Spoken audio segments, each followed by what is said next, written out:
وجود میں آیا ہو۔ علم اور مذہب دونوں کا اس پر اتفاق ہے کہ موجودہ انسان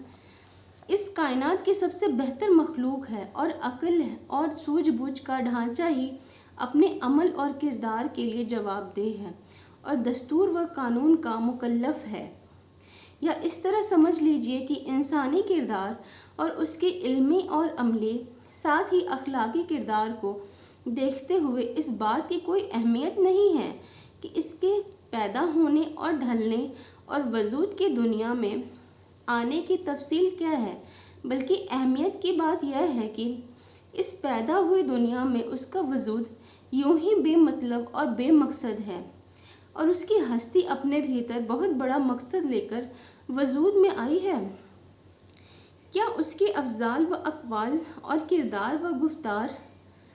کرم کتھن، چرتر آچرن کے اثرات پربھاؤ بہت ادھک ہیں؟ کیا اس کی مادی اور روحانی قدرتیں سب کے سب بیکار اور بے نتیجہ ہیں یا قیمتی پھلوں سے لدی ہوئی اور حکمت سے بھری ہوئی ہیں؟ اور کیا اس کی زندگی اپنے بھیتر کوئی روشن و تابناک حقیقت رکھتی ہے اور گھور اندھیرے والے بھوشیہ مستقبل کا پتہ دیتی ہے اور اس کا ماضی و حال اپنے مستقبل کو نہیں جانتا؟ بس اگر ان حقیقتوں کا جواب نہیں میں نہیں بلکہ ہاں میں ہے تو پھر قدرتی طور پر یہ ماننا ہی ہوگا کہ اس کی پیدائش کی کیفیت دشا پر بحث کی جائے، اس کے وجود کے مقصد پر پوری نگاہ رکھی جائے اور یہ مان لیا جائے کہ پیدا کی ہوئی چیزوں میں سب سے بہتر ہستی کا وجود بے شک بڑے مقصد کا پتہ دیتا ہے اور اس لیے اس کی اخلاقی قدروں کا ضرور کوئی مسئلہ اعلیٰ اور اس کی پیدا کرنے کا کوئی مقصد ہے۔ قرآن پاک نے اس لیے حضرت انسان سے متعلق پازیٹیو اور نگیٹو ہر دو پہلو کو واضح کر کے انسانی ہستی کے بڑپن کا اعلان کیا ہے اور بتلایا ہے کہ کائنات کے پیدا کرنے والے اور بنانے سنوارنے والے کی قدرت میں انسان کی پیدائش سب سے بہتر کا درجہ رکھتی ہے اور اسی وجہ سے وہ تمام کائنات کے مقابلے میں بڑے ہونے اور عظیم ہونے کا حقدار ہے اور اپنے کاموں اور طریقوں کی وجہ سے بہتر۔ وہی اللہ کی امانت کا علمبردار ہو کر اللہ کا خلیفہ کے منصب پر بنے رہنے کا حق رکھتا ہے، اور جب یہ سب کچھ اس میں موجود ہے تو پھر یہ کیسے ممکن تھا کہ اس کی ہستی کو یوں ہی بے مقصد اور بے نتیجہ چھوڑ دیا جاتا؟ کیا لوگوں نے یہ گمان کر لیا ہے کہ بے مقصد چھوڑ دیے جائیں گے؟ اور ضروری ہے کہ عقل و شعور کے اس پیکر کو تمام کائنات میں نمایاں بنا کر نیکی و برائی کی تمیز عطا کی جائے اور برائی سے پرہیز اور بھلائی کے اختیار کا مکلف ذمہ دار بنایا جائے۔ اللہ تعالیٰ نے انسان کو پیدا کیا اور پھر نیکی اور بدی کی راہ دکھائی، پھر ہم نے انسان کو دونوں راستے نیکی اور برائی دکھائی۔ غرض قرآن مزید کی یاد دہانی اور دعوت بھلائیوں کو کرنے اور برائیوں کو روکنے اور رشد و ہدایت کا مخاطب اور شروع اور آخر کا محور و مرکز صرف یہی ہستی تو ہے جس کو انسان کہتے ہیں، اور یہی وجہ ہے کہ قرآن نے پہلے انسان کی پیدائش کی کیفیتوں اور تفصیلوں کو نظر انداز کر کے اس کے شروع اور آخر کو ہی یہ اہمیت دی ہے۔ ایک شعر ہے یہاں پہ، خرد مندوں سے کیا پوچھوں کہ تیری ابتدا کیا ہے، خرد مندوں سے کیا پوچھوں کہ تیری ابتدا کیا ہے، کہ میں اس فکر میں رہتا ہوں کہ میری انتہا کیا ہے۔ سبحان اللہ۔ علمی بحثوں سے متعلق اسلامی نقطۂ نظر یعنی دسٹیکوڈ۔ اصل میں اس کی علمی بحثوں کے لیے اسلام کی تعلیم یہ ہے کہ جو مسئلے یقین اور مشاہدے کے علم کی حد تک پہنچ چکے ہیں اور قرآنی علم اور اللہ کی وحی ان حقیقتوں کا انکار نہیں کرتی، کیونکہ قرآن مشاہدے اور ہدایت کا کبھی بھی انکار نہیں کرتا، تو ان کو بنا کسی شک کے مان لیا جائے، اس لیے کہ ایسی حقیقتوں کا انکار بے ذات تعصب اور تنگ نظری کے سوا اور کچھ نہیں، اور جو پہلے ابھی تک یقین کی ان منزلوں تک نہیں پہنچے جن کو مشاہدہ اور ہدایت کہا جا سکے، جیسا کہ بحث میں آیا مسئلہ ہے، تو ان کے بارے میں قرآن کے مطلبوں میں تعویل نہیں کرنی چاہیے اور خام خواہی ان کو نئی تحقیقات کے سانچے میں ڈھالنے کی کوشش ہرگز جائز نہیں، بلکہ وقت کا انتظار کرنا چاہیے کہ وہ مسئلے اپنے حقیقت کو اس طرح ظاہر کر دیں کہ ان کے انکار سے مشاہدہ اور حقیقت کا انکار لازم آ جائے۔ اس لیے کہ یہ حقیقت ہے کہ علمی بحثوں کو تو بار بار اپنی جگہ سے ہٹنا پڑا ہے،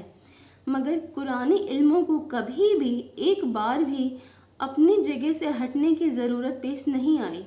اور جب کبھی اسی علمی مسئلے بحث و نظر کے بعد یقین اور مشاہدے کی حد تک پہنچے ہیں تو وہ نقطہ بھی اس سے آگے نہیں گئے جس کو قرآن نے پہلے واضح کر دیا ہے۔ سبحان اللہ۔ ایک نیا چیپٹر ابھی شروع ہو رہا ہے پھر سے، جس کی ہیڈنگ ہے حضرت آدم علیہ السلام۔ تو ابھی تک ہم جو پڑھ رہے تھے وہ بھی حضرت آدم علیہ السلام کے بارے میں ہی تھا، لیکن جیسا کہ آپ سنے ہوں گے، اس کو میں پڑھ رہی تھی کہ اس میں دونوں ہی نظریہ دیا گیا تھا، ایک تو سائنس کا اس دنیاوی نظریہ اور دوسرا اسلام اور قرآنی نظریہ، اور دونوں ہی اپنی جگہ پہ جو آپ سنے ہوں گے تو آپ کو سمجھ میں آیا ہوگا کہ سائنس کہتا ہے کہ پہلے انسان نہیں آیا، پہلے ایک ایولیوشن ہوتے ہوتے ہوا ہے، مطلب جیسے کہ سبھی ہم جانتے ہیں پہلے بندر آیا، چمپینجی، لنگور، پلس دین اور پھر وہ ایولیوشن ہو کے انسان بنا، لیکن ہمارا قرآن شریف کہتا ہے کہ پہلے آدم علیہ السلام آئے، تو بس اسی نظریے پہ روشنی ڈالی گئی تھی۔ ابھی جو دوسرا چیپٹر شروع ہوتا ہے اس کا نام ہے حضرت آدم علیہ السلام کی پیدائش، فرشتوں کو سجدے کا حکم، شیطان کا انکار۔ تو چلیے شروع کرتے ہیں۔ بسم اللہ الرحمن الرحیم۔ اللہ تعالیٰ نے آدم کو مٹی سے پیدا کیا اور ان کا خمیر تیار ہونے سے پہلے ہی اس نے فرشتوں کو یہ خبر دی کہ وہ بہت جلد مٹی سے ایک مخلوق پیدا کرنے والا ہے جو بشر کہلائے گی اور زمین میں ہماری خلافت کا شرف حاصل کرے گی۔ آدم کا خمیر مٹی سے گتھا گیا اور ایسی مٹی سے گتھا گیا جو نت نئی تبدیلی قبول کر لینے والی تھی۔ جب یہ مٹی پکی ٹھیکری کی طرح آواز دینے اور کھنکھنانے لگی تو اللہ تعالیٰ نے اس مٹی کے پتلے میں روح پھونکی اور وہ ایک ہی وقت میں گوشت پوست ہڈی پٹے کا زندہ انسان بن گیا اور ارادہ، شعور، حس، عقل اور وجدانی جذبات و کیفیت کا حامل نظر آنے لگا۔ تب فرشتوں کو حکم ہوا کہ تم اس کے سامنے سجدے میں گر جاؤ۔ فوراً تمام فرشتوں نے ارشاد کی تعمیل کی، مگر ابلیس شیطان نے گھمنڈ اور سرکشی کے ساتھ صاف انکار کر دیا۔ سجدے سے انکار کرنے پر ابلیس کا مناظرہ۔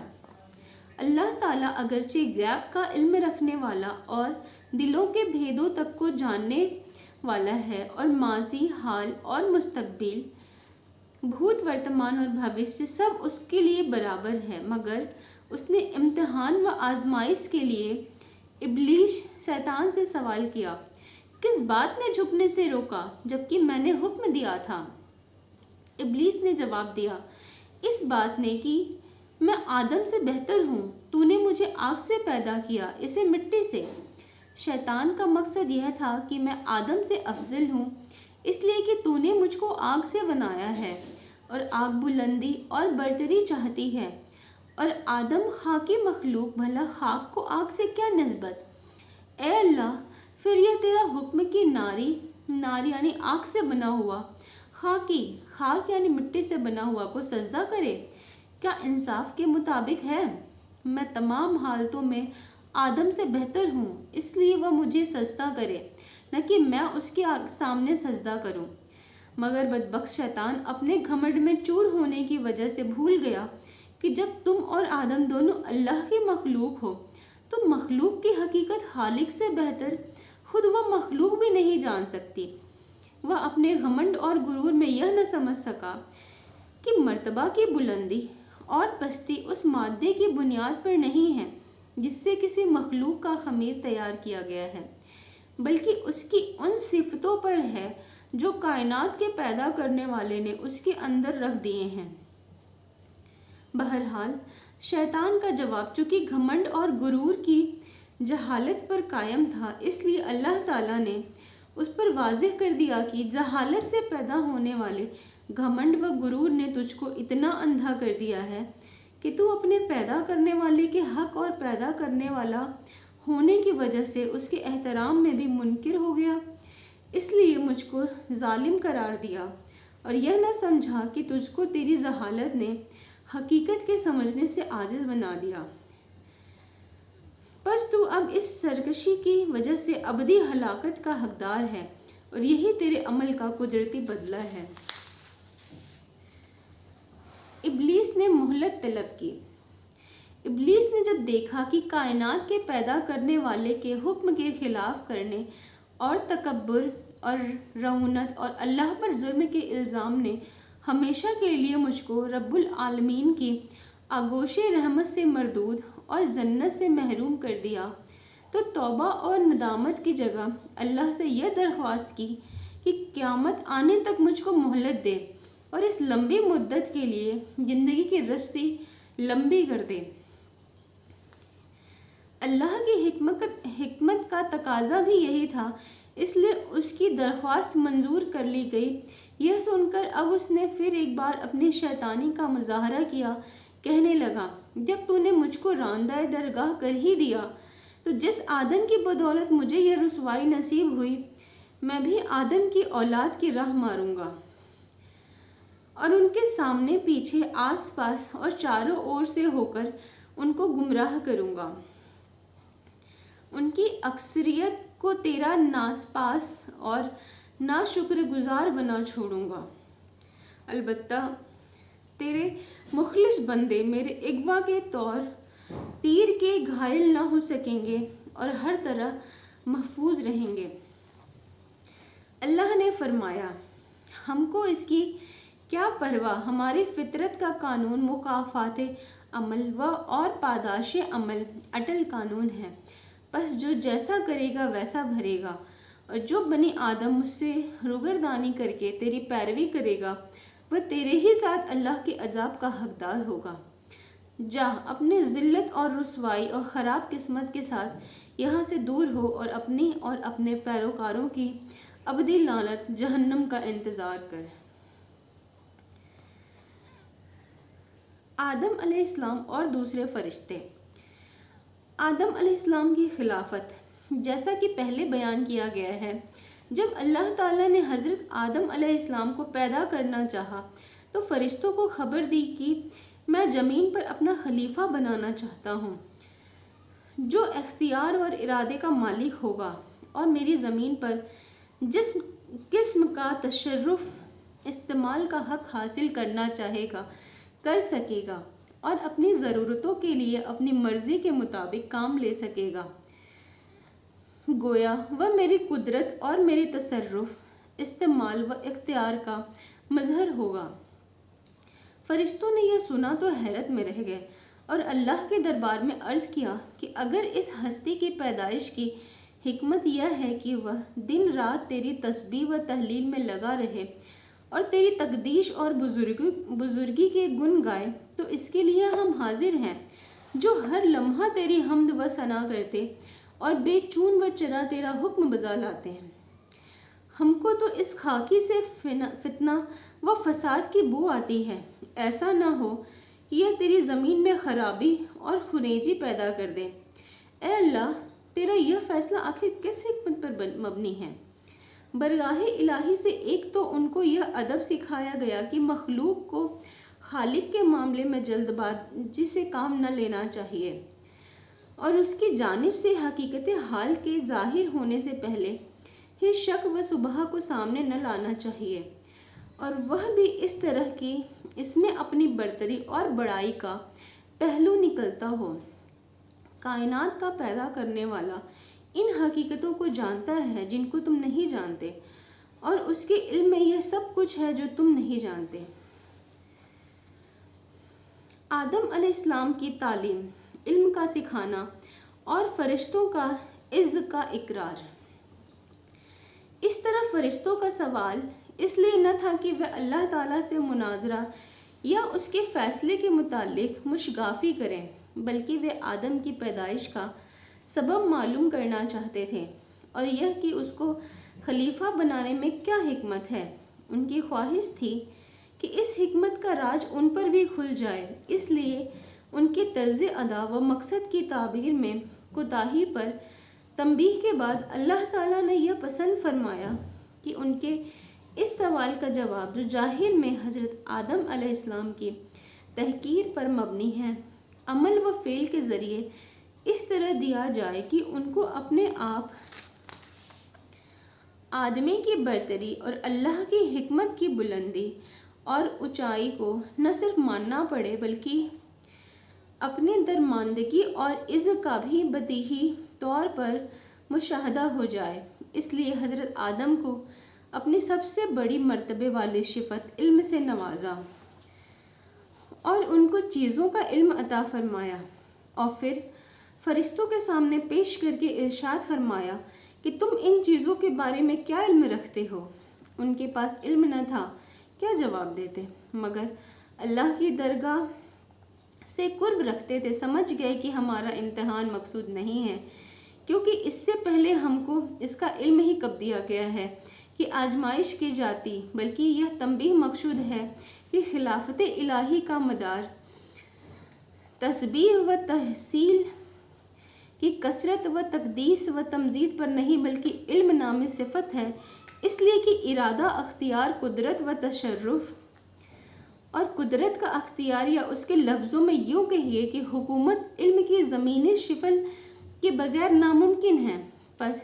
جبکہ آدم کو اللہ تعالیٰ نے اپنے علم کی صفت کا مکمل مظہر بنایا ہے، تو بے شک وہی عرضی خلافت کا حقدار ہے،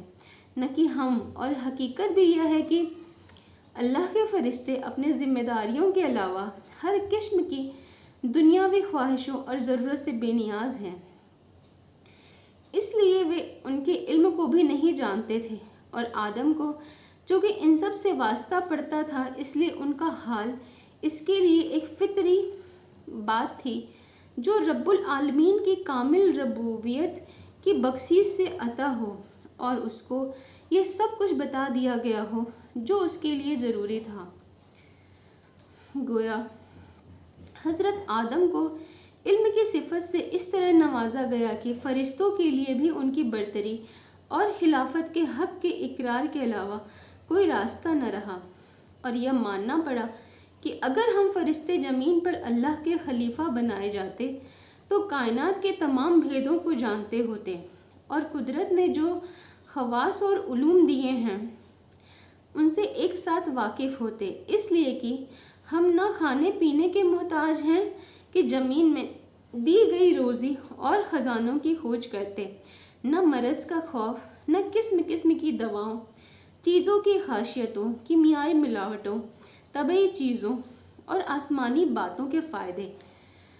ڈاکٹری ایجادوں، نفسانی و وجدانی معلومات، اور اسی طرح کے بہت سے اور قیمتی علوم و فنون کے بھید اور اس کی حکمتوں کو جان سکتے۔ بے شک یہ صرف حضرت انسان کے لیے موضوع تھا کہ وہ زمین پر اللہ کا خلیفہ بنے اور ان تمام حقائق، معارف اور علوم و فنون سے واقف ہو کر نیابتوں الہی کا صحیح حق ادا کرے۔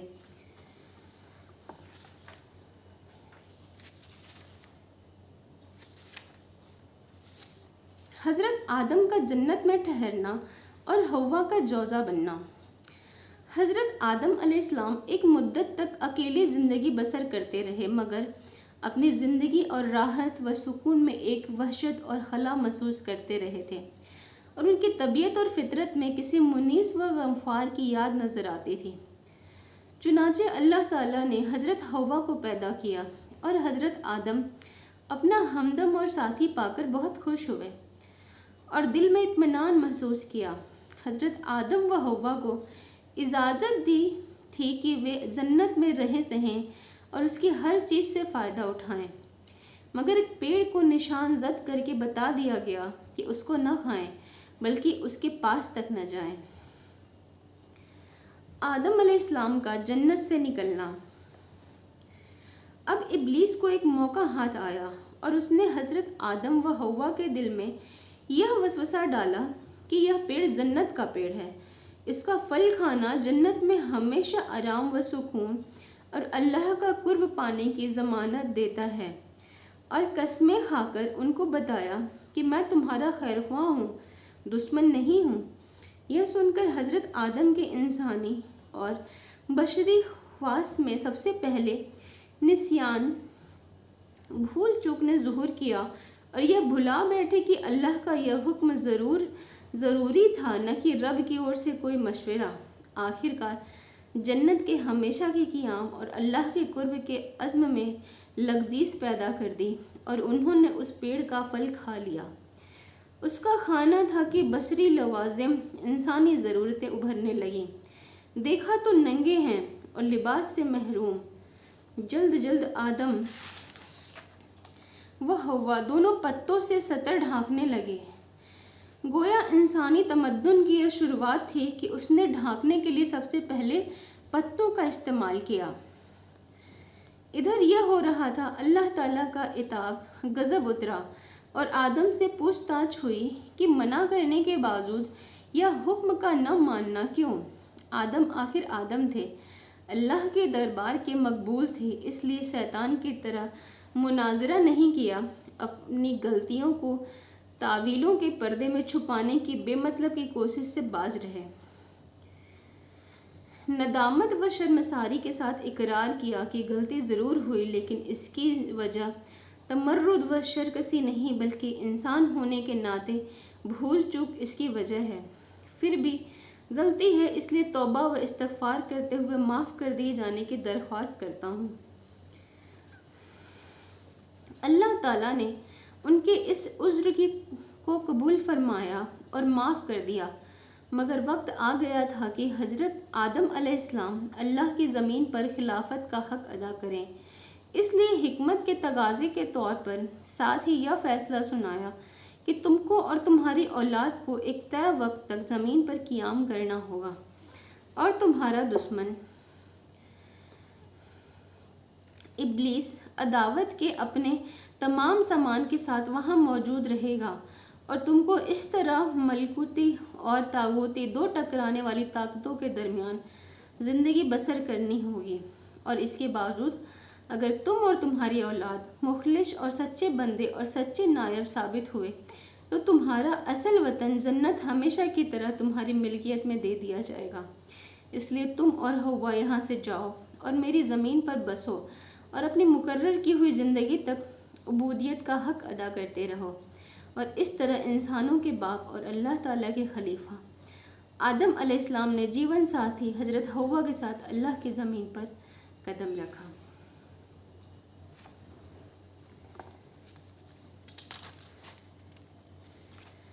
آدم علیہ السلام کے ذکر سے متعلق قرآنی آیتیں۔ قرآن مجید میں حضرت آدم علیہ السلام کا نام 25 بار 25 آیتوں میں آیا ہے، اور انبیاء علیہ السلام کے تذکروں میں سب سے پہلا تذکرہ ابو البشر حضرت آدم علیہ السلام کا ہے، جو نیچے لکھی سورتوں میں بیان کیا گیا ہے۔ سورہ بقرہ، اعراف، اسراء، کہف اور طٰہٰ میں نام اور صفتیں دونوں کے ساتھ، اور سورہ حشر و صاد میں بھی صرف صفتوں کے ذکر کے ساتھ، اور آل عمران، مائدہ اور مریم اور یاسین میں صرف ضمنی طور پر نام لیا گیا ہے۔ آج کے ایپیسوڈ کے لیے اتنا بہت ہے، کیونکہ اگر ہم پورا آدم علیہ السلام کے بارے میں جاننے لگ جائیں گے ایک ایپیسوڈ میں تو ویڈیو بہت لمبا ہو جائے گا۔ تو پارٹ 1 کر کے میں اتنا اپلوڈ کروں گی، اور پارٹ 2 کر کے پھر نیکسٹ ایپیسوڈ میں آدم علیہ السلام کے قصے میں سے اور بھی جو بھاگ بچے ہوئے ہیں ان کو میں ڈالوں گی۔ تو میرا ویڈیو کو پورا نہ کرنے کا ایک ریزن میں جھوٹ نہیں بولوں گی، ایک یہ بھی ہے کہ میں ابھی کچھ ایسی چیزوں میں ہوں کہ میں بھی بہت لمبے دیر تک نہیں بیٹھ سکتی، بٹ ہاں آپ بھی مجھے لگتا ہے بہت زیادہ سننے کے لیے ہو سکتا ہے تیار نہ ہو، تو چلیے ہم دونوں مل کے پھر پارٹ 2 میں اگلا بھاگ پھر سے اپلوڈ کریں گے۔ تو ٹھیک ہے، پھر بنے رہیے،